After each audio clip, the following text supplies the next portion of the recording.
दही घेतलेलं आहे आपण. आलं घालून घेऊयात.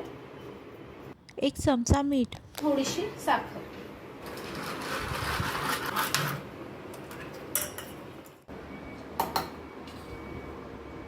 त्यात थोडीशी जिरे घालूया.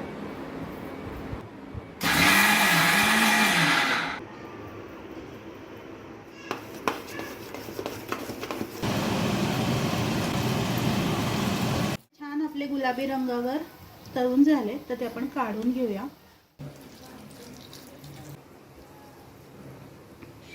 दही घालून घेऊया. थोडंसं मीठ, तिखट आणि चाट मसाला.